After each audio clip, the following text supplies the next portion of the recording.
আমার নাম মোহাম্মদ মোতালেব হোসেন। তো আমি একজন কৃষকের সন্তান।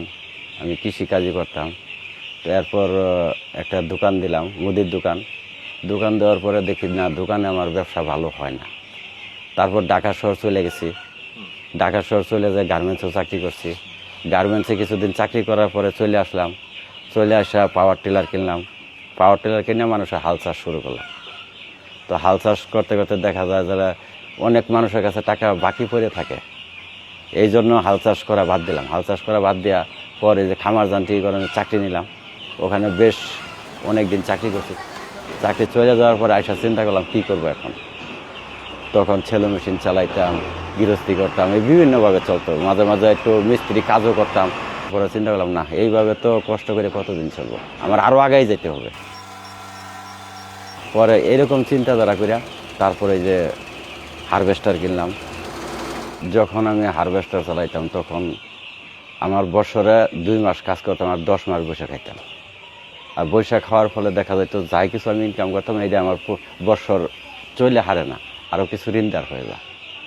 তো এই জন্যই আমি চিন্তাধারা করলাম যে আমার ইনকামটা আরও বাড়াইতে হবে। কিভাবে বাড়ানো যায়, প্রতি মাসে যে একটা ইনকাম, এইটা আমার ধরতে হবে। তখন চিন্তা ভাবনা করিয়া আমি গেলাম ওই যে ফার্মে, অন্য ফার্মে ঢুকলাম। ঢুকিয়া সেটা আমি ওদের সাথে কথা বললাম, প্লাস ওদের ফার্মে বসে থেকে অনেক সময় আমি নিজে কাজও করে দিচ্ছি, ওদের সাথে কাজ করছি মানে শেখার জন্য। তখন ওখান থেকে যখন আমি চিন্তা করলাম না, এটা তো করা যায় এখন, এরকম চিন্তাধারা করে আমি ছাদের উপরে ফার্ম করছি। তখন কাজে কি এইটা আমি জানি না, চিনি না।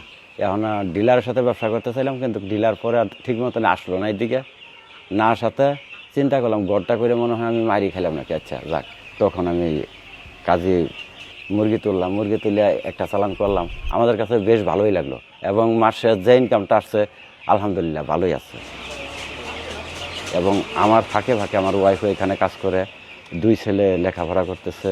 প্রতি মাসে ওদের লেখাপড়া খরচ প্লাস আমার বাজার সদাই খাওয়ার পরেও আরও কিছু ইনকাম থাকে এখানে।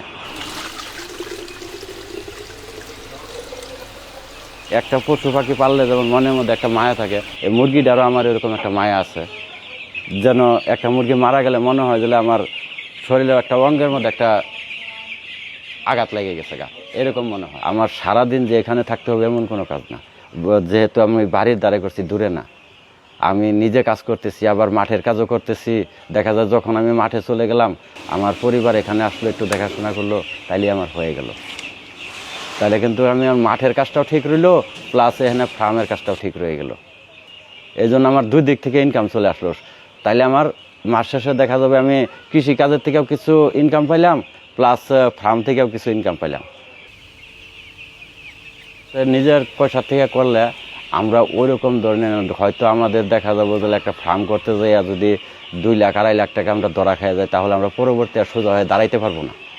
যেমন আমারই একজন ভাইরা, উনি 1800 মুরগি তুলছিল। এই যে গত মাসের আগের মাসে 1100 মুরগি মারা গেছে 2 দিনে। এই জন্যই ওই কোম্পানির সাথে কাজ করা সবচেয়ে ভালো। খাবার কত বস্তা আছে? খাবার ডিলারে দেখা যায় অনেক সময় ফোন দিলে একদিন আসলে 5 দিন 7 দিন 10 দিন চলে যায়, ওরা আসে না। কাজের ক্ষেত্রে পাইলাম আমরা ওইটা পাই নাই। ওই এমনি একদিন পর পর আসতেছে, আবার ফোন দিলে আজকে আসছে কালকেও আসে, আবার এমনকি সকালে আসছে, বিকালবেলা মুরগির সমস্যা, ফোন দিলে চলে আসে। মুরগি ওজন দেবেন, একটা বালতি নিয়ে আসেন। আর দেখা যায় যে টাকা আজকে দিচ্ছি কালকে দিচ্ছি, এরকমভাবে টাকা নিয়ে ওরা ঘোরায়।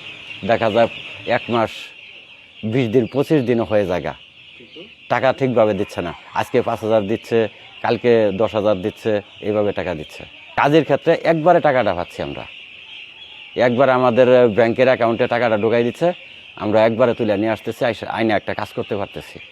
এটাই আমাদের লাভ।